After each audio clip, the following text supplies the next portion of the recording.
Olá, tudo bem? Agora eu não sei para qual câmera que eu olho, então já me diga aqui. Vamos começar a nossa maratona do Oscar. Eu sou o Gustavo Henrique, estou aqui com o Sérgio Soares, com o Douglas Jansen, com o Edi César.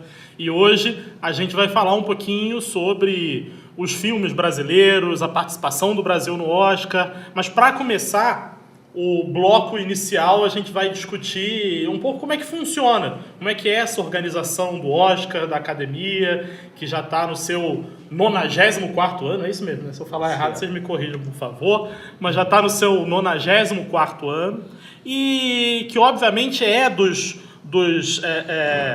gente pode dizer, dos festivais de cinema, aquele que mais desperta o frisson pela forma como Hollywood sempre trabalhou nessa divulgação, né? Nessa divulgação das suas obras e pelo próprio soft power, a gente pode dizer assim, do governo norte-americano, de Hollywood. Então a gente anseia e aí aproveita esse momento para discutir cinema. Acho que utilizar desse momento e dessa atenção do Oscar para falar sobre cinema, para falar sobre produções. E aí aqui a gente vai falar um pouquinho do Oscar, de filmes brasileiros, mas indo além também, inclusive falando sobre outros festivais. Mas começando, quem é que puxa a conversa? Sérgio, já olhou para cá?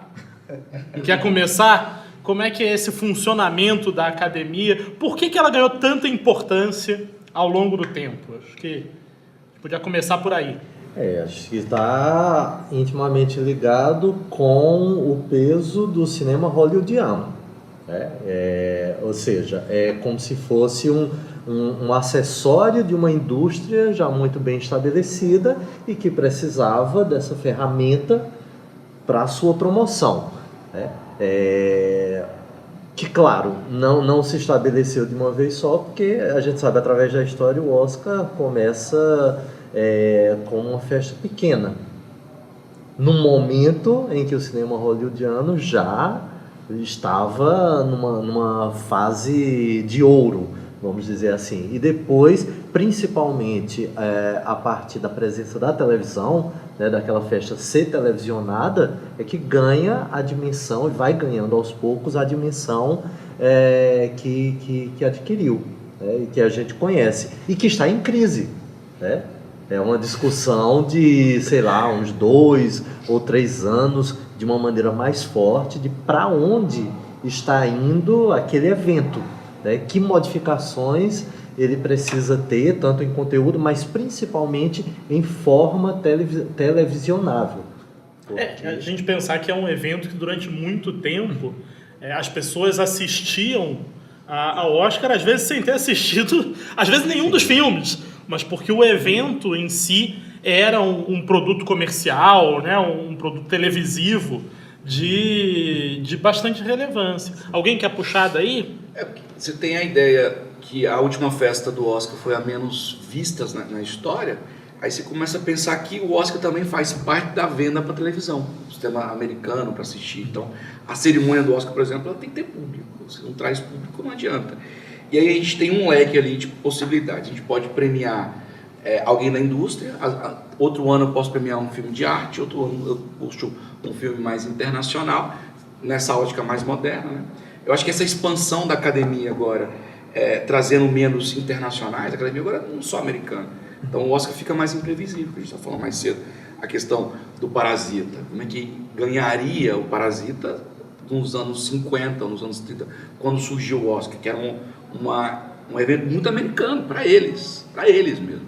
Essa democratização é um fenômeno moderno, muito contemporâneo na academia, né? Então, é bem isso. Eu preciso entregar uma festa para o público, que também gera hype para os estúdios para novos contratos. O filme que ganha o Oscar, o indicado, já tem acesso às salas. Pega, por exemplo, Belfast. Belfast foi apresentado aqui no Cinecultura, porque está indicado ao Oscar. Então teve não por isso, mas assim, porque a produtora resolveu divulgar para o Brasil todo. Se não tivesse indicado ao Oscar, não chegaria aqui, provavelmente. E a crise do Oscar, ela é quase uma crise existencial. O Oscar meio que olha para si mesmo, a academia fala: o que eu sou? Quem eu quero agradar? A gente vê, por exemplo, algumas mudanças que o Oscar debate, elas são um pouco destrambelhadas. Vamos pensar, por exemplo, indicar o melhor filme popular. Que categoria é essa que eles tentaram ventilar? A gente tem uma mudança muito... Mas aí a Marvel pode ganhar. Olha, vocês me fizeram lembrar do Rubens. Vocês me fizeram lembrar do Rubens Evaldo Filho, quando o Avatar perde o Oscar, que ele comentava pra TNT, ele falou assim: a academia deu um tiro em seu próprio pé. E aí encerra a transmissão porque ele achava que o Avatar tinha que ganhar pra levar público ao cinema e pra gerar esse hype, essa coisa do entretenimento. Desculpa, Douglas, continua. Uma das coisas que eu mais gosto no ED é as provocações que a gente fica fazendo. Vão ter muitos, enquanto chamar eu ED, a gente vai ficar se provocando, que é um amigo muito querido que eu tenho e meu professor. Então, mas sobre essa crise existencial e as mudanças que o Oscar tenta fazer. A arte, como um todo, todas as formas de arte vem mudando bastante em como é a interação. A gente vive um novo público, uma nova juventude que ela gosta de participar das coisas. Eu gosto de usar muito o exemplo, que eu gosto muito de música, por exemplo, de rock and roll, e durante muito tempo as bandas eram formadas para ser admirada. Você não canta junto de uma banda com Pink Floyd. Você ouve Pink Floyd e admira. Quando veio o movimento punk, essas outras pessoas que eram mais de ser vislumbradas tiveram um problema existencial. E o punk é cantar junto, pode cantar desafinado, mas é cantar junto, é participar. E o Oscar ele não sabe como trazer o público para participar. E o público também, a cada ano, participa do Oscar, mas participa de outras maneiras. Se acompanha muito pela internet, se acompanha muito pelas redes sociais. Então, é vital para o Oscar continuar relevante, saber como interagir, mas também manter a parte artística e meritocrática. Que acho que aqui é um problema que a gente vai ter que falar. O Oscar tem seus queridinhos, e isso geralmente traz muitos problemas. Então, uma pergunta assim, o Palma de Ouro em Cannes ou Oscar? O que você prefere? A maior parte dos realizadores prefere a Palma de Ouro. Sim. Ela é mais importante que um Oscar de direção. Você como espectador de casa... Não é Oscar. Você assiste o quê? O evento... Agora, o problema é que acho que você traz... Se fosse a série B. Para quem assiste, mas para quem produz cinema, talvez seja justamente o contrário. Aliás, talvez o Oscar não seja nem a B, talvez já seja C ou D. Foi Cannes que imprimiu o Parasita. Ele que abriu o caminho. É porque você tem Cannes, Parasita não tem um Oscar. Você tem Veneza, você tem Berlim, você tem diversos outros festivais que estão mais relacionados a um cinema de arte. Agora, eu queria puxar, você falou essa comparação, por exemplo, do punk com o rock progressivo. Né? Você tem ali um reflexo que é também de quem aquele movimento representa. Quer dizer, o movimento punk não é só a música em si. Né? Ele é um movimento participativo, social. Então, como é que essa faca de dois legumes funciona? Porque como é que a gente consegue... Se é que eles conseguem reorganizar esse evento, que era para ser uma celebração, primeiro até de panelinha ali, né, da academia internalizada, que ganha, junto com a televisão, com esse movimento televisivo, ganha um outro aspecto, que é o programa, o evento, o Oscar em si, quem apresenta, né, o Billy Crystal, que ficou anos apresentando o Oscar, era sempre um frisson saber quem é que vai apresentar, isso mudava o tom, quem é que... os próprios roteiristas pro evento... E hoje ninguém liga. Exatamente. Hoje ninguém liga. E hoje é uma coisa assim, quem vai... nem precisa ter apresentador, vai né? passar na Globo... Então, sabe? Agora dá para reorganizar isso? É possível reorganizar agora isso? Agora vem uma coisa, diante de todos esses problemas e todos esses impasses, aí de repente a gente tem como tema aqui essa participação brasileira. E aí como é que o Brasil não, a indústria cinematográfica brasileira vai entrar nessa história toda. Sim. Que estrutura, que processo o Brasil faz para escolher os seus indicados, pelo menos naquela categoria do filme internacional, né? Então, fica se equilibrando entre, por um lado, ter uma identidade do cinema nacional, qual o filme que tem mais cara do Brasil, qual o filme que seria mais popular, eu acho que isso fica meio de lado, qual o filme que teria mais a lógica que historicamente leva a premiação nessa categoria, né? Qual é? Não é o que eu gostaria, mas eu sei que é esse o que funciona lá. E ainda a questão do lobby, ainda a questão do marketing, para fazer isso funcionar, porque a gente não está diante de a gente pode passar horas discutindo, esse mereceu, esse não mereceu e tal. Não é uma questão de merecimento, é a questão de quem foi eficiente no marketing. Sim. Eu tenho que ter um bom filme. Entendi. Eu tenho que ter um bom filme. Se eu tenho, senão não tem um bom mas filme. Mas basta ter um bom filme? Não basta, é um investimento. Mas a gente está falando mais cedo. Olha a problemática. A gente indica o nosso indicado ao Oscar, o Brasil indica, 2 meses antes de fechamento da lista. Então, um filme brasileiro tem 2 meses para fazer campanha. Drive My Car ganhou o roteiro agora em Cannes, no ano passado. Então, teve 7, 8 meses para a campanha. Então, como é que eu vou chegar numa campanha eficaz e indicar um filme nacional se nós nos boicotamos dando um prazo menor para a campanha? E se também não tem recurso? Porque a academia são pessoas, as pessoas votam. Para as pessoas votarem, tem que saber que existe um filme. Então, eu preciso de campanha de divulgação para a própria academia, certo? Não o que eles faziam no passado, que era dar brinde para membro da academia, viagem, como fizeram no Globo de Ouro. Mas propaganda, de chegar ao filme, as pessoas verem, ou terem coragem ou vontade de ver, tem que ter uma propaganda. Estrear num filme em Nova York, estrear numa sala em Los Angeles, isso gasta, certo? Mas isso aumenta a hype. O Parasita fez isso. O Drive My Car fez isso, tem indicado a 4 Oscars. Então, enquanto a gente não aprender o dever de casa, que a Coreia já sabe fazer, a gente não vai ter indicação. No Brasil não vai. Pode ser a melhor produção possível, porque Bacurau merecia ter ganhado no Oscar, dado os filmes daquele ano, certo? Muito, muito bom, assim como Parasita, mas poderia ser, mas não foi nem indicado pelo Brasil.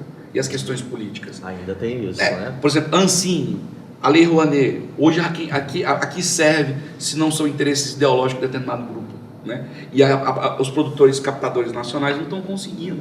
A gente tem muito roteiro parado no Brasil. A fala do Kleber é muito clara.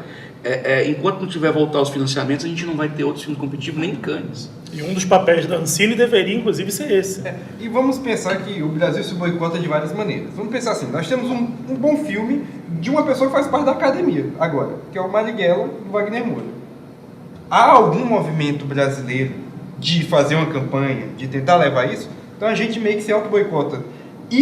Podia ser um Oscar de roteiro ali. Poderia. Uma indicação mesmo. Talvez até escapar de uma categoria que ultimamente a gente gosta de ver todos os filmes. A categoria de filme internacional é sempre muito competitiva. Melhor do que a principal do Oscar. E melhor que a principal. É a melhor categoria. Todos os filmes lá empolgam. Eu lembro, por exemplo, que um dos filmes que mais me marcou assim, de ver no cinema, Roma, estava lá. For Summer, que é um filme sobre guerra. Mas Deserto Particular tinha vaga nessa lista. Se tivesse campanha, tinha vaga. Mas aí você precisa de tempo, só que não adianta ter tempo de campanha se você não tem investimento, se você não tem dinheiro mesmo. Senão o filme vai lá, chega 8 meses antes e fica esquecido logo nos primeiros meses. Então. Isso. Então como é que a gente resolve isso? Acho que aí aí que a gente vê que o problema... A gente está falando aqui de um problema, o Brasil não ter o seu filme Oscar, mas de fato não é esse o problema. A gente tem problemas estruturais muito mais graves, principalmente na crise política, social. E talvez o mais importante é ter um filme no Oscar? Não é. Mas se a gente organizar. Mas é legal para a indústria. Mas é legal para a indústria. É legal para formar nos jovens cineastas. Arruma mais dinheiro para financiamento, estrutura. E não só o financiamento público, financiamento privado. É legal. A gente tem que ser prático. Né? Tem que ser muito prático. Vamos ver, por exemplo, o documentário Democracia em Vertigem. Acho que todo mundo sentiu um aquecimento no coração vendo o documentário lá. Vendo uma coisa muito... Mas a Netflix financia a campanha. Sabe? A gente precisa da Netflix financiar a campanha de filme nacional? Não precisa. Não deveria precisar, ao menos. É uma reflexão. Né? Bom, eu acho que com isso a gente pode fechar o nosso primeiro bloco e no segundo bloco a gente falar um pouquinho sobre os filmes brasileiros que participaram de algum modo dessa cerimônia.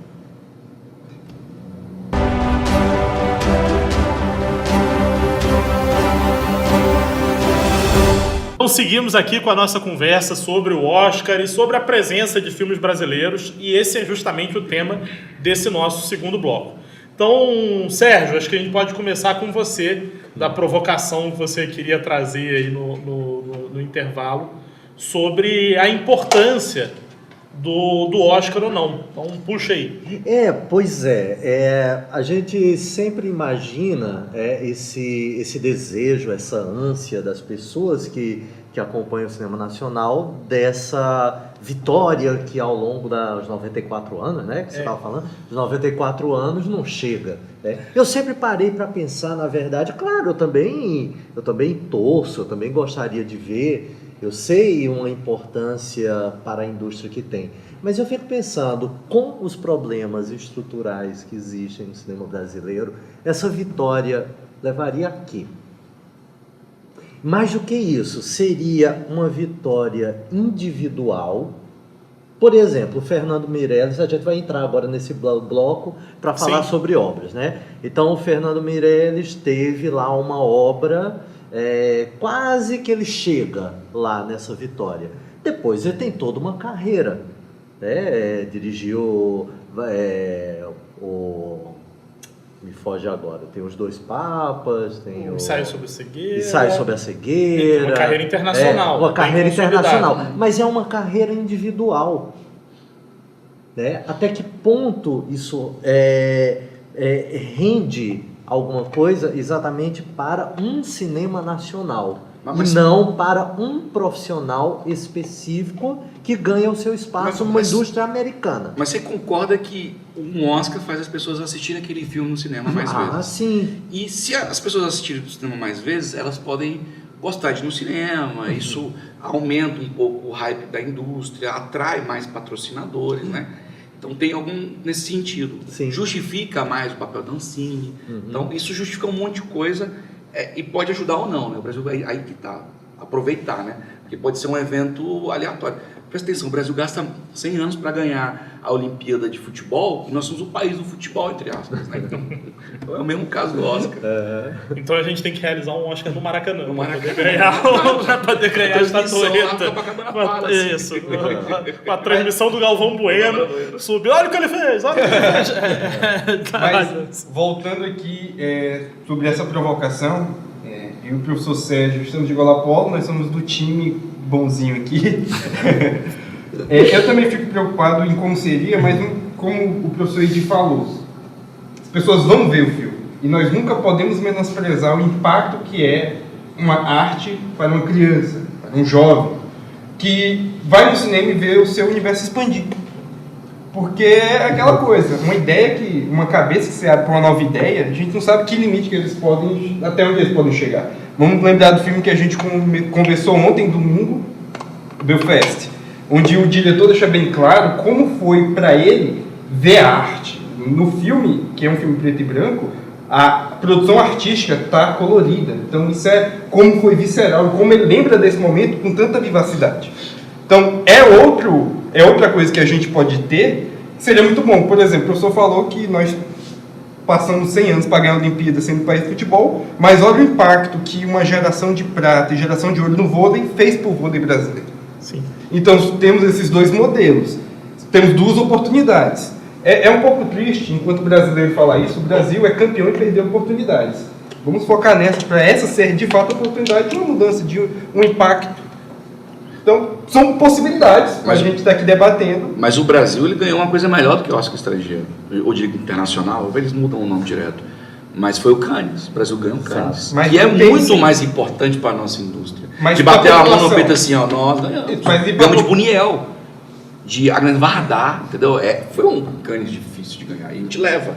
Então, essa é a verdadeira Copa do Mundo para os filmes, para os produtores, porque o Cannes, ele começa, ele vem quase na metade do começo, quarto mês, né, quinto mês do ano, ele atrai muitas produtoras para comprar o filme para levar internacionalmente. Um filme nacional, só por ir para Cannes, já ele tem certeza de distribuição em vários lugares do mundo, certo? Só por ter ido, imagina ganhar.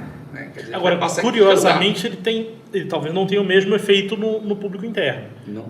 O filme, a distribuição do filme brasileiro e a própria valorização do cinema brasileiro aqui, quer dizer, no Brasil, você tem muito pouco impacto dessa relação com Cannes. E aí eu queria, talvez, pegar desse gancho, a gente pode voltar, e acho que a gente deve voltar até a essa relação dos festivais mais à frente, mas pegar o gancho dessa importância, e acho que a gente pode falar, de repente, dos anos 90 ali, que tem... Retomada. E aí aquele paradoxo, a brincadeira do paradoxo Tostines, né? Vende mais porque é mais fresquinho porque vende mais. Quer dizer, você teve mais filmes brasileiros participando do Oscar porque tinha maior investimento e tinha maior público e tinha maior interesse, ou você teve maior interesse, você teve participação no Oscar porque tinha maior investimento? Quer dizer, como é que vocês enxergam isso, justamente esse processo da retomada, que é quando o Brasil, inclusive, vai concorrer com o que é esse companheiro, com o Quatrilho, com o Central do Brasil, deveria ter concorrido com Cidade de Deus, mas enfim,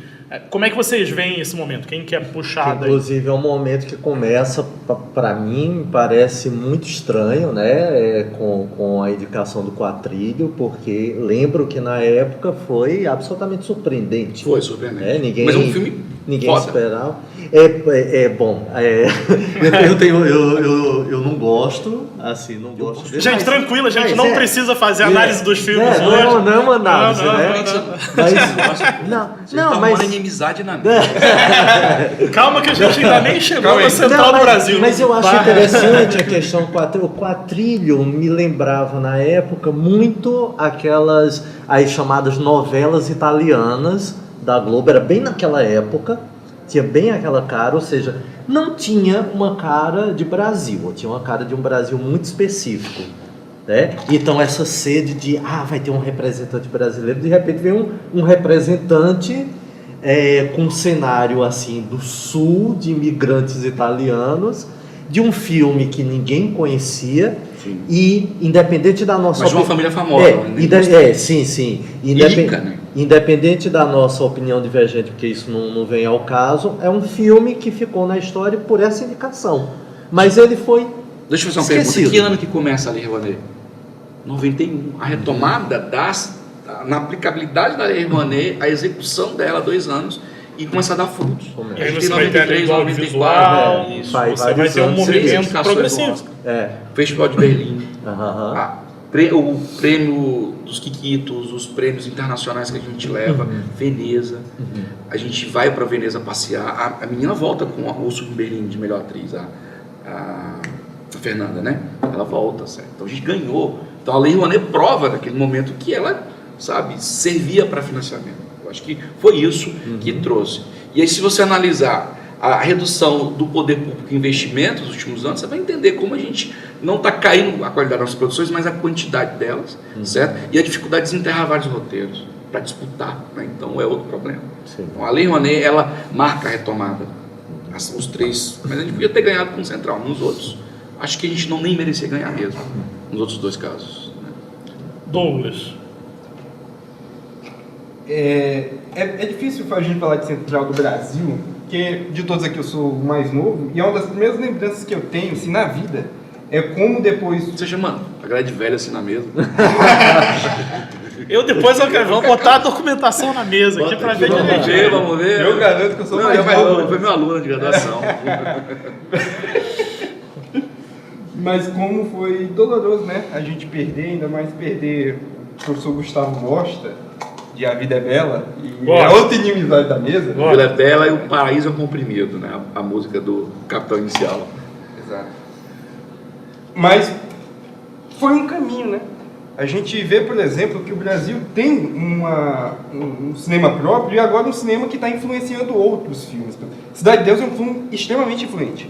Todo mundo, em todo lugar do mundo que vai fazer um filme urbano, cita Cidade de Deus. Até Pantera Negra. Belfast citou literalmente Cidade de Deus na abertura dele. A abertura dele é uma referência, a gente estava brincando aqui em off, que tem uma referência tão clara que eu imaginei uma galinha correndo ali para ser uma situação mais clara à Cidade de Deus. Pantera Negra, por exemplo, quando vai retratar Wakanda, tem lá claramente a pegada da Cidade de Deus. E a Cidade de Deus não ganhou. Esses dias estava no Twitter, no Instagram, o pessoal compartilhando uma lista do Spike Lee, né, que o Spike Lee passa para os seus alunos da NYU de cinema. E na lista tá lá o Cidade de Deus como um dos filmes indispensáveis a se assistir. Com Tarantino, com Tarkovsky, assim, com Bergman. E para esse não ser assim, nem é uma exceção ao que o professor Edi falou. Cidade de Deus, ele não concorre a filme estrangeiro e vem só no outro Oscar para concorrer. Isso também é outro efeito da fala que o professor Edi falou no início. como a gente sabota a nossa campanha, como a gente não se planeja. E é isso. Poderia ser um objetivo nacional poder concorrer ao Oscar, poder ter uma indústria mais cinema, porque por mais que a nossa produção não caia, mas o nível de produção ele cai. Porque para produzir cinema, é uma indústria, a gente precisa de recursos, a gente precisa de profissionais. E a gente precisa de dedicação. Escrever um roteiro, o trabalho de escrever um roteiro é muito complicado. Então, se você não tiver um investimento, se o artista não puder viver daquilo, a gente tem que sair um pouco daquele ideal Van Gogh de artista, que o artista vai sofrer e para ganhar um Oscar, o caminho para fazer nome nessa indústria, para ter um grande filme para concorrer, é com investimento. A gente está aqui chegando a essa conclusão. Eu acho que Cidade de Deus é bem emblemático nisso, porque é um filme que fica claro, depois todo mundo que assiste vai tendo acesso, que é da área de cinema, venera o filme, elogia o filme, e aí acho que traz muito claro o que nós falávamos no outro bloco que o Edi trouxe, que é essa necessidade de apresentação das obras, de um lobby aqui no sentido positivo mesmo, que é de tornar a obra conhecida. Ou seja, nós não temos uma indústria que é conhecida, tão conhecida internacionalmente quanto outros países. Nós precisamos mesmo de investimento para levar esses filmes, para que eles se tornem conhecidos. Quer dizer, o Cidade de Deus, provavelmente, se tivesse tido uma entrada mais cedo, com maior divulgação, com uma campanha de divulgação que as pessoas pudessem ter assistido, acho muito provável que ele tivesse concorrido. Não dá para dizer que filme que ganharia ou não ganharia, mas acho muito provável que ele tivesse. A Academia do ano, ela falou, eu errei. Eu errei, Academia, eu errei com você. Agora eu vou indicar 4 categorias. Mas é só a Academia que errou? Aí aquela história é só a Academia que errou? Porque ela tinha... Eu pergunto se é só a Academia que errou, porque agora eu não lembro qual dos filmes, mas um dos filmes do Almodóvar, que o governo espanhol, o órgão de cinema espanhol, não indicou como representante da Espanha, e ele foi concorrer a várias outras categorias do Oscar, e o representante espanhol passou longe disso. Então, eu acho que a gente pode emendar, inclusive, com o que a gente já falou no outro bloco, que é como é que funciona, mas agora, como é que funciona essa participação, especialmente no caso dos filmes internacionais? Porque não é necessariamente uma escolha da academia só. Não são os entes, né, os filiados à academia, que vão lá e votam, tem filme de tal lugar. Não, os países fazem as suas indicações. Responsabilidade, né? Sim. Então, como é que funciona? Alguém quer falar disso? Olha, eu não conheço se há grandes diferenças em outros países, né? No Brasil, a gente comentou, né, que parte de uma comissão, né? De uma comissão, não sei se é inteiramente uma questão de órgãos do governo ou que entidades cuidam disso. Não sei se vocês... Tem representante do governo, tem da classe, então é uma comissão ampla, mas ela é liderada pela Secretaria de Cultura, ali, pela Ancine, que lidera essa comissão. E eu lembro, por exemplo, na época da indicação do Bacurau, que ele não passa por essa comissão como indicado, mesmo ter sido ovacionado em Cannes de pé, ele não ganha Cannes, mas ele é ovacionado.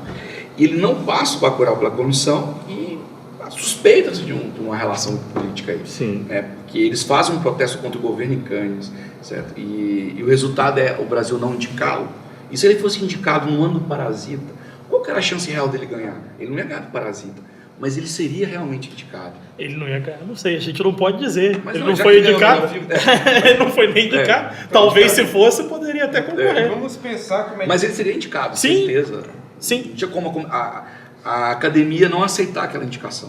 Era o grande chute nosso. Com atores americanos, ainda falando inglês em algumas partes, agrada demais a academia essas coisas.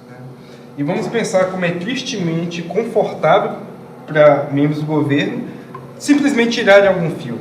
Porque agora a gente está tendo um pouco timidamente, mas a academia está começando a prestar mais atenção em rede social, querer ouvir o público. E quando a gente vai em rede social, quer falar de filme nacional. Que ela volta no filme indicado, no filmão. A gente tem tantos filmes bons que não chega nem, sabe? Que eu acho que é um problema. E aí o Roma pega um enredo similar ao Que Horas Ela Volta e concorre a tudo quanto é categoria. Lindo, né? Sim. Mas é muito parecido. É muito parecido a história. O curioso é que essa movimentação política, a gente acaba lembrando mais dos filmes que são barrados. Sim. E como eles ficam, como fica essa movimentação para os que acabam sendo indicados, que particularmente eu acho muito ruim nos últimos anos. As indicações que são feitas é de ficar perplexo, assim, como assim? As indicações da comissão brasileira, não é as indicações ao Oscar. Quando você vê assim, todos os filmes habilitados, aí de repente sai o resultado e vem aquele, mas como assim se tinha todos aqueles outros? Né? Então, como muitas vezes algo obscuro que está ali por trás, eu não sei, é claro que há uma força política também para indicar aquele que foi especificamente.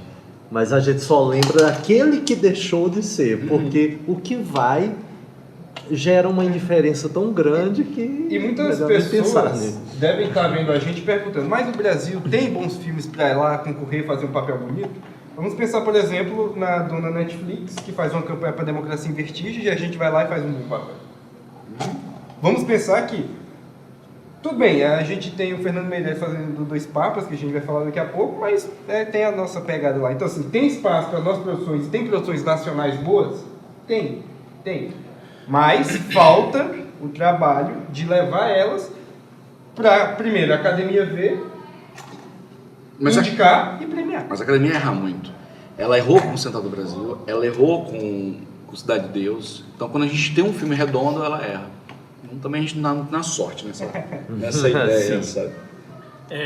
Mas acho que Democracia em Vertigem é interessante porque ele foge da categoria de filme internacional, né? Ou como era de filme em língua estrangeira. Ele já vai concorrer à área de documentário. E é interessante. Tem outro, agora eu estou tentando puxar pela memória, de outros casos de filmes brasileiros que concorreram. Eu me lembro bastante de um dos filmes mais apaixonantes que eu vi, O Menino e o Mundo. Ah, verdade. É verdade. Que foi lá. Nossa, eu fiquei muito triste porque O Menino e o Mundo estava no mesmo ano de muito bonito. Como Van Gogh? Não, quem sempre vai ganhar a Disney, mas era alguém da Disney que ganhou. Mas assim, um filme da Disney ganhou da gente, assim, que a gente tava lá. O Japão quase não ganha Oscar de animação. O Japão faz as grandes animações. O último foi o Chihiro. O último foi o Chihiro. Não foi o último, foi o primeiro dessa categoria. Sim. Quando foi inaugurada a categoria de animação de longa-metragem, foi Chihiro. Até anima, né? Com a ideia de que, olha aí só, vai ser. Por aí. Ganhou e provavelmente veio memorando depois, olha, essa categoria é pro pessoal da Disney e da Pixar. Dentro do que eu estava falando, hoje nós temos vários streamers que fazem filmes e fazem campanha para os seus filmes estarem na academia. Então nós não podemos minimizar também o papel do Brasil a só um filme estrangeiro, filme internacional. Tem outros lugares que nós poderíamos estar. É por isso que é tão importante, mas tão importante, a gente debater leis que obriguem os streamings que operam no Brasil a ter filmes nacionais, a investir também na nossa produção. Por quê? Aqui ajuda na nossa produção, se participa do Brasil, tem que colaborar com o Brasil, e lá na frente pode render também premiação, pode fazer campanhas, porque boas produções há muita possibilidade de sair. Então a gente nunca pode esquecer que tudo se retroalimenta, que tudo é um conjunto. A gente nunca pode separar as coisas. Bom, a gente já está encaminhando para o final do bloco aqui, mas acho que só para a gente fechar com uma última rodada dos filmes brasileiros. Acho que a gente falou de Cidade de Deus aqui, que acho que é meio que uma unanimidade, que deveria ter concorrido, que teria grande chance. Falamos do Bacurau também, mas dos que estiveram lá, você tem... Aí a gente pode até ampliar, não só do internacional, né, mas Democracia em Vertigem, de Oscar Internacional a gente teve O Que É Isso, Companheiro, Quatrilho e Central do Brasil. Acho que Central do Brasil é o que chegou mais perto, é o que deu a sensação de mais bater na trave. Eu acho que a Fernanda teve muito próximo de bater na trave. Lembrando que a Fernanda Montenegro concorreu ao Oscar de melhor atriz. E ela era uma das favoritas, inclusive. Ela perdeu pra menina de gente que apaixonar. Isso. Aliás, vocês vêm me dizer que a vida é bela é um problema nesse Oscar. Pra mim, o problema nesse Oscar é o Shakespeare apaixonado. Porque eu acho que tem várias questões. Eu sou professor de teatro, eu já usei em aula até para referenciar a construção do teatro, né? Porque a construção física ali é muito bem feita. Mas o filme em si não é nada demais. Só a Judi Dench ele não é nada vale demais. alguma coisa naquele filme. Mas a Judi Dench vale alguma coisa Que em qualquer qualquer lugar, sabe, né? aquela- Ela assim. de Rainha Elizabeth tá Mas sensacional. o resto.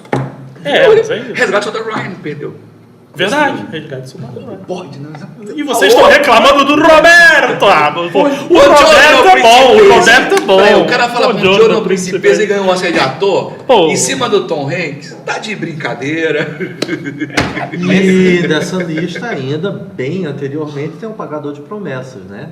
De uma época, outra Isso, época que ganha bem Cannes. anterior, e tem a indicação, mas não ganha. Não ganha. Ainda ganha Cannes. Aham. E ganha Cannes. De Buñuel, E ganha. sabe? E tem uma história que eu acho interessante, que é a relação dele do diretor com o Glauber. O Glauber, ele não ganhou Cannes nunca, Terra e Trans e tal, ele nunca ganhou um Cannes. E o Domingos Santos ganha o Cannes, e o Glauber fica puto, porque ele ganha do Buñuel. E o Glauber não tinha ganhado, e um ano antes o Domingos falou assim pro Glauber: eu vou ganhar o Cannes. Falei: com que filme? Eu vou fazer. Não, eu já comentei com o Edi que O cara era ator, né? essa é aquelas piadas que funcionam porque deu certo, mas O Glauber fez aquela... bom, fechamos aqui pagando a nossa promessa com a produção de terminar dentro do tempo e vamos pro bloco final já pra gente falar um pouquinho mais sobre essa relação do Oscar, dos filmes brasileiros no Oscar.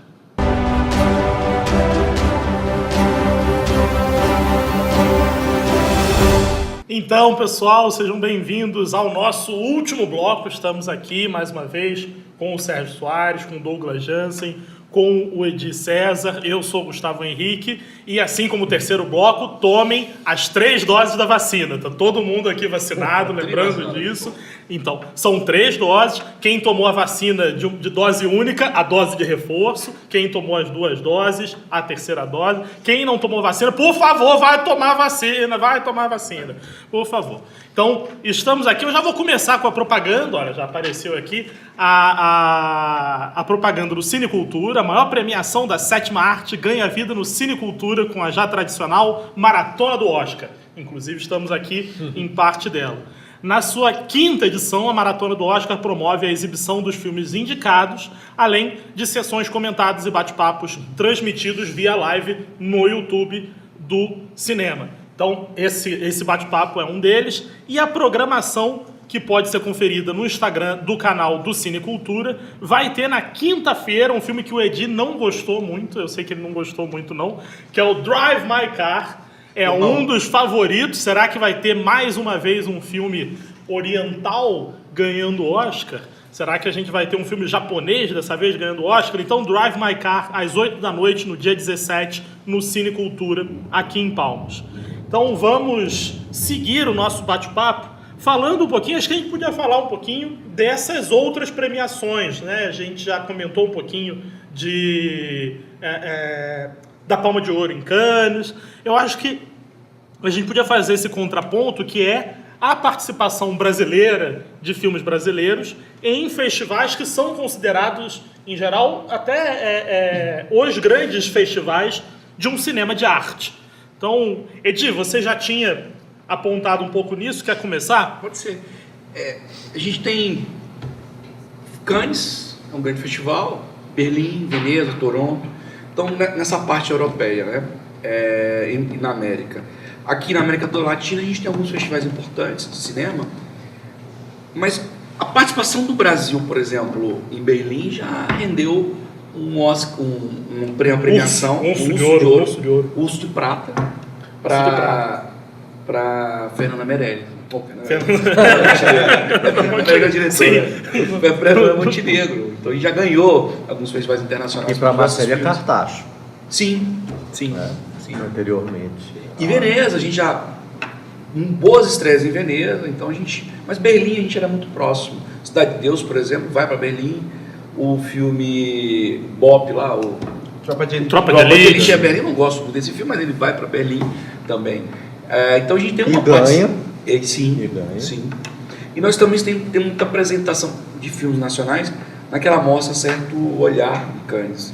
Né? Tem que ter um filme recente gravado aqui no Tocantins, acho que era Chuva e Cantoria na Terra Chuva e Cantoria na Terra dos Índios. Do Sol. Do Sol, isso. Chuva e Cantoria na Terra do Sol. Que ganha o prêmio. Não, a Elisângela tá falando ali. Como é que é o nome do filme, Elisângela? Não vamos dar a conversa pela metade aqui. Chuva e Cantoria na Aldeia dos Mortos. Isso. Chuva e Cantoria na Aldeia dos Mortos, verdade. Perdeu, você também se perdeu, né? Não, me perdi também. E, inclusive, eu tenho um amigo que fala muito desse filme, não vai me perdoar aqui, que eu esqueci do nome do filme. No MUBI. Tá no MUBI. E o que é incrível, é um filme que cara. e você pode também Gravado no Tocantins, e você pode alugar ele. Unicamente, se vocês procurarem ele, agora não lembro se é no Vimeo, mas se vocês procurarem Chuva e Cantoria na Aldeia dos Mortos, se vocês procurarem ele na internet, vocês vão encontrar, é possível alugar o filme on demand, né, para usar o termo. Ele é gravado lá na Aldeia Pedra Branca, na Craolândia, sabe, na comunidade Craol. E eu até conheci alguns atores, sabe? Eles falaram que tiveram contato com a galera do cinema mundial, sabe? Um indígena aqui do Tocantins, na Pedra Branca, vai pra Cannes, sabe? E aí recebe um troféu, o prêmio recebe nas mãos do Benício Del Toro. O Benício Del Toro ficou parceirinha do cara, sabe? Dos indígenas tocantinenses. E ficaram até trocando zap. Então tem umas histórias legais aí do Chuva e Cantoria. Entendi. Aqui Era um pouco sobre isso que eu falava anteriormente. Uma situação como essa não é uma questão de uma premiação, de uma individualidade. Você tem uma construção, você tem rendimentos em termos artísticos, em termos de... Não é aquela glorificação da vitória do indivíduo, que o Oscar é muito isso, né? Eu conquistei, eu cheguei lá, então Acho que é um pouco a representação desse American Way of Life, de um modelo neoliberal. Agora, como vencedor, venceu. Eu vou levar em frente a minha carreira, né? A questão que esses, não todos, não sempre, mas esses outros festivais vão mostrar, é um foco em cinematografias. E acho que isso valoriza a coletividade. A coletividade, exatamente. A coletividade do fazer a artístico. gente tem mais título de futebol que a Argentina, mas a Argentina tem mais Oscars que a gente, né? Mais prêmios internacionais, inclusive. E um cinema melhor consolidado. Melhor consolidado. Isso. E com o público interno mais atuante. Porque me parece que filme nacional, o público só vai ver os filmes da Globo, produzidos pela Globo, aquelas comédias escrachadas, sabe? Então é uma problemática. O que chega ao circuito não é consumido, na Argentina é consumido. Olha o Campanella, aquele que foi o Marlon Campanella, o Ricardo Darín, né? Sim. Teve a piada do Porta dos Fundos, que o cinema argentino está se preparando para em 2030 fazer o primeiro filme sem Ricardo Darín. Que é uma piada, que está quase presente, né? Uma coisa que toda essa discussão da gente sempre me traz à mente a gente está falando de cinema brasileiro, um cinema nacional, né? Visto no mundo, nesses campos de disputa, como um cinema nacional. Mas eu sempre fico pensando até que ponto esse nacional está presente. O que é ser brasileiro? Mesmo filmes que já foram discutidos aqui, ou outros sobre os quais a gente pode falar, até que ponto eles têm essa brasilidade, seja no conteúdo, na estética, ou mesmo a produção. Então, a produção que está por trás. Captei a vossa mensagem, magnânimo guru. Já pego o gancho aqui para a gente falar, por exemplo, do Orfeu Negro, que é um filme que em 59, né, no final dos anos 50, ganhou tanto a Palma de Ouro, que nós falamos aqui, que tem um reconhecimento artístico, ganha o Oscar de melhor filme, na época acho que era em língua estrangeira, né, que é o Oscar de filme internacional. E ele é um filme filmado no Rio de Janeiro, com atores brasileiros, falado em português, mas ele é um filme de representação francesa, porque ele é dirigido por um francês, produzido por franceses. Então, quando a gente assiste, a gente se sente um francês olhando para aquele Rio de Janeiro e sem entender o que é aquilo. Né? Tem muito essa cara. Então, assim, isso é um filme brasileiro? Quem pagou? Ou não é? Capitalismo, né? Quem que pagou? Não, foi a França que pagou, então o filme é francês. A ótica, onde que está o capital? A gente pode ter um filme 100% gravado no Brasil, editado, filmado, tudo, mas quem pagou é o produtor. O produtor que vai comandar. E eu não sei até que ponto isso é correto, enfim. Mas na ótica, o capitalismo é o que manda, né? E, afinal, quem que banca os filmes é o dinheiro. Então, é muito nessa ótica. É um filme francês. mas é um filme brasileiro. Aí você falou, Sim. inclusive, né? Que é o primeiro Oscar. É o primeiro e, se eu não estiver errado, é o único até hoje de um filme em língua portuguesa. Língua brasileira. Em língua brasileira, inclusive. E foi o primeiro filme não francófono a ganhar. Depois parece que teve um outro, agora eu já não me lembro qual. Mas foi um primeiro filme não francófono a ganhar uma premiação internacional, a ganhar o Oscar. Vai lá, Nós Edu. temos, por exemplo, o sempre lembrado, como nesse debate que o professor Sérgio falou, que é um filme nacional. A gente tem, por exemplo, O Beijo da Mulher-Aranha, que ganhou o Oscar de melhor ator principal, William Hurt, até Sentimentos, uma perda que teve aí na semana. A gente tem sempre que falar do legado dos atores, né? Mas é um filme falado em outra língua, com toda... Quem ganhou? Ele concorre, inclusive, a melhor filme, né? Mas Isso. não a melhor Roteiro. filme. Ele concorre a roteiro. E E vence diretor. por melhor ator. Pois é, e diretor. E o Babenco nasceu na Argentina. Se ele ganhasse, os argentinos iam contar essa pra eles. Ah, Não, mas se era ele pra ganhar, ser. ia ficar que nem a história do Gardel. É de lá ou é daqui? Vamos Assim, dizer o Gardel. Se ele ganhasse, Nós íamos contar se ele pra nós, ganhasse, a vamos gente contar ia pra dizer ele. que ele era brasileiro, não tenho dúvida. Mas ele tem as duas E além personalidades. disso, tem. O Beijo da Mulher-Aranha é uma narrativa argentina. Sim. De um diretor Sim. que apenas nasceu na Argentina, mas tem uma história no cinema brasileiro, num filme que tem um cenário brasileiro, mas é um filme americano. Isso. Enfim, que rótulo colocar nesse filme em termos de nacionalidade?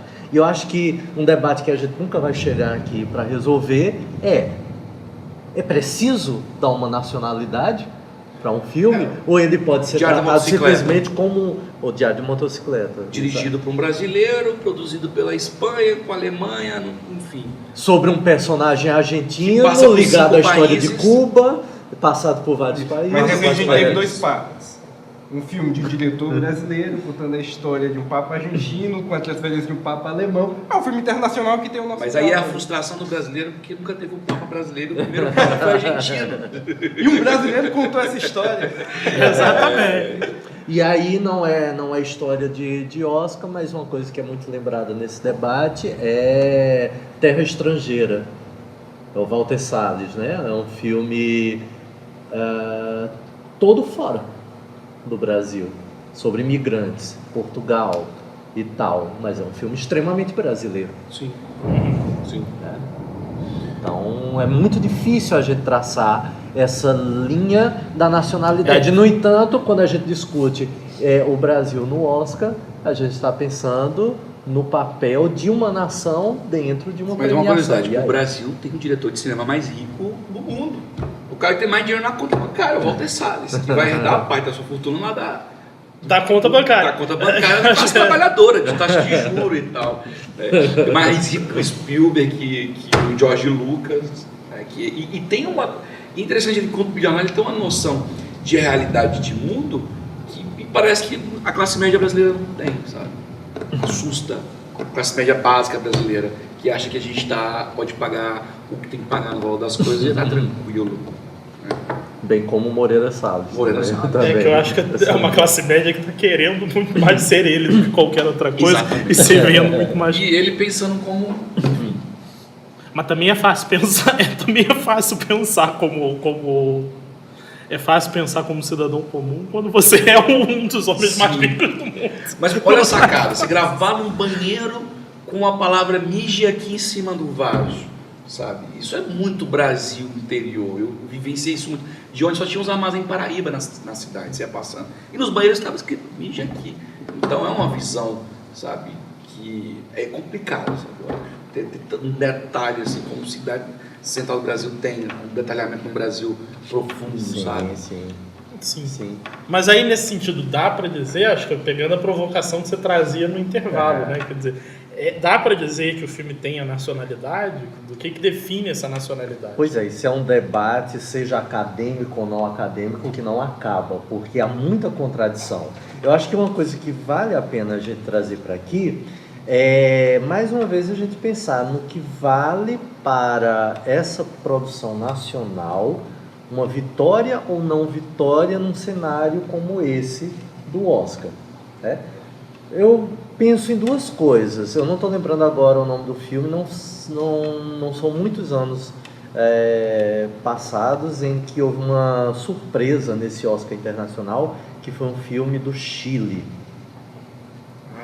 que tem uma atriz transexual, que é a personagem principal, e não era o favorito, de maneira alguma. Aí veio até a coisa, tantos argentinos ganharam, o Brasil não consegue, agora é o Chile que conseguiu. Sim, o México tem um monte. O México e tal. Vai dar pra fazer um castelinho só com Oscar de mexicano. Beleza, eu não sei realmente, eu ignoro, mas eu fico pensando, o que significou para a indústria do cinema chileno esse filme, do qual nós não estamos lembrando o nome, ganhar? Parasita ganha, mas já vem de uma força, né, de uma visibilidade, não só do cinema, mas de outras expressões artísticas da Coreia, que é uma coisa do momento, né? Então, o que eu gostaria de falar, por exemplo, acho que já é o terceiro ano seguido que o melhor quadrinho, eu como fã de quadrinhos, o melhor quadrinho que eu leio é sul-coreano, Manhwa. Pelo Ligrama, é um espetáculo. Eu tenho uns norte-coreanos lá em casa, os quadrinhos. Depois te mostro, bem legal. Grama, quadro espetacular. A Espera, espetacular. E agora vai chegar mês que vem de junho, outro quadrinho sul-coreano, espetacular. Então, é importante também como a Coreia vem. Mas aí é um soft power coletivo, tá no né? Oscar esse ano. É um coletivo. Tá no Oscar novamente. Então, o Chile tá no Oscar esse ano de novo, sabe? Agora com o Spencer, que é um diretor chileno. E já teve outros momentos. Por exemplo, tinha Los Outros e Vanilla Sky, que é um filme mexicano que o Tom Cruise regala o olho e fala, vou levar para os Estados Unidos. Como o americano é estúpido, não sabe ler legenda, faz a refilmagem, com muito menos qualidade, inclusive. E aí é lançado lá, sabe? Com muito mais qualidade, em que sentido? Jack, por exemplo, é uma produção, é um diretor chileno. Não, calma, mas ficou dúbio, eu acho que você falou. Qual tem mais qualidade? Que você falou, o chileno tem mais qualidade. Aí pra não ficar nem dubiedade. Porque realmente o remake. Mas não é pra puxar saco do Chile, porque não. O único filme que ele gosta mais do remake americano é o Old Boy, que ele confessou ali pra mim. Que era o Spike Lee, né, cara? Mas o Spike Lee chega pra salvar, porque ele entra nos últimos minutos da produção, porque ninguém ficou na produção. Mas uma cagada. Mas fazendo uma provocação aqui, vamos sair um pouco da parte acadêmica, da parte assim, da parte como fã de cinema que gosta de ver o Oscar. Ver um filme com um brasileiro ganhando, já não aqueceria o coração? Se o Meirelles pega e vai contar a história do Maradona e ganha, é brasileiro isso aí. Mas a gente fez paralelo com o futebol aqui, né? Mas às vezes eu fico um pouco triste, porque parece aquela coisa assim, olha, vamos comemorar que teve um brasileiro que fez gol pelo PSG, pelo Nantes, não sei o que. A gente já não tem mais chance naquele lugar, naquela disputa, a gente está tão isolado, tão ostracizado daquele lugar, que a nossa única comemoração é ter uma figura, reconhecimento do outro, que muitas vezes está como indivíduo e não como coletivo. Sim. Aí eu acho que a gente volta para isso, né? Volta para a questão. Eu entendo que aquece o coração, fica ali a divulgação, né? Mas a pergunta é se isso também não revela o quanto que a gente está carente de uma produção, de uma valorização da nossa produção, da nossa arte coletivamente. Porque a gente nunca pode esquecer que essa categoria principal que nós estamos tratando aqui, ela meio que tá naquela cerimônia meio que forçado, do tipo, a gente tem que fazer era aquela coisa, tem que reconhecer que tem cinema em outros lugares. Dizer que a gente não está olhando só para os americanos, mas pouco está importando aquilo, né? O que importa é outra coisa. Politicamente, por exemplo, uma categoria principal no Oscar indica, sim, caminhos para os quais o mercado está indo. Mas o de filme internacional não está indicando isso, não. Para a Coreia se indicou, né? Parasita. Mas também ganhou o principal, então é difícil a gente... Não estava no script esse Oscar dele. Deixa eu dar só um exemplo aqui. Por exemplo, também há poucos anos atrás teve uma vitória do Irã. Também não estou lembrando o nome do filme, não. Mas o Irã já tinha uma tradição. Que foi construído em festivais, né? Que fez erguer. Exato. E passou essa época. Do chá lá. Aí agora vem... E é premiado lá no Oscar, não é indicando tendência nenhuma, é porque era o filme daquele momento. Aquela coisa, a gente volta lá pro primeiro bloco. Houve a articulação, houve o marketing, houve a promoção do filme e deu certo. Sim. Ali, é aquilo. Né? Não é isso. Então, meu Puxa aí, gente, cara. podemos, podemos caminhar já pro fim da nossa conversa. Eu estou aqui estarrecido com esse debate maravilhoso. E que conste que Central do Brasil é muito melhor do que É muito melhor que a Vida é Bela e Shakespeare apaixonado. Que Shakespeare apaixonado.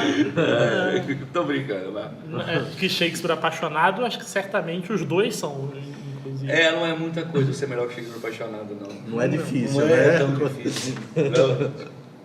É difícil. E lembrando aqui, fui pegar uma colinha na internet, tem um filme, uma história de futebol contando sobre a infância do Pelé que a gente não comentou em momento nenhum. Estava no Oscar de 2001. Estava no Oscar de 2001 e outro ato falho, que é um filme que não concorreu, mas que a gente deveria ter mencionado aqui no último bloco, que é o Aquarius. Que também é um filme que teve uma repercussão internacional muito forte.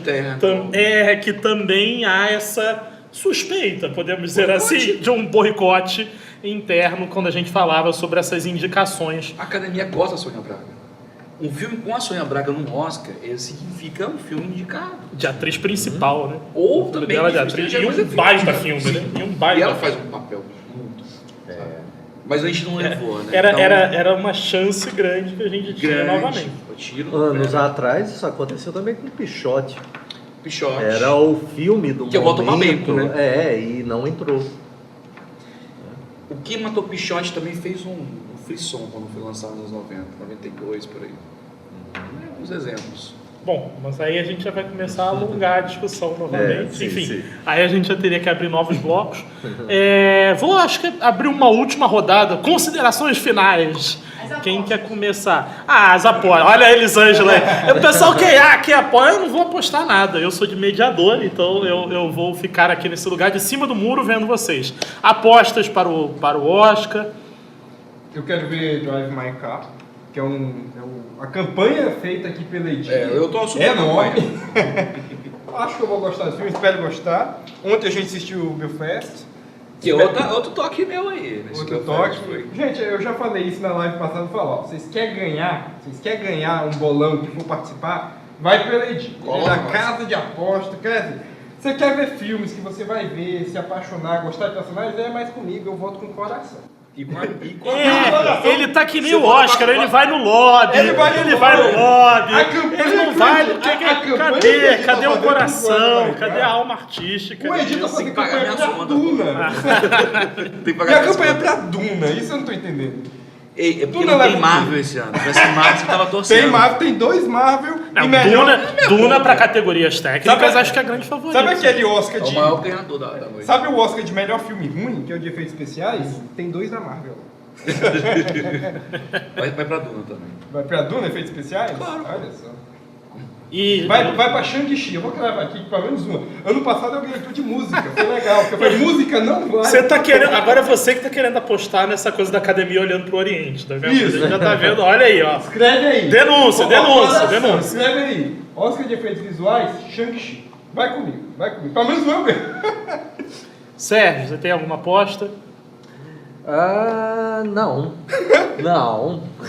Não precisa ser aposta do cravar todas as categorias, mas assim, Sim. você tem alguma aposta, algum filme que você acha que as pessoas devem ficar de olho?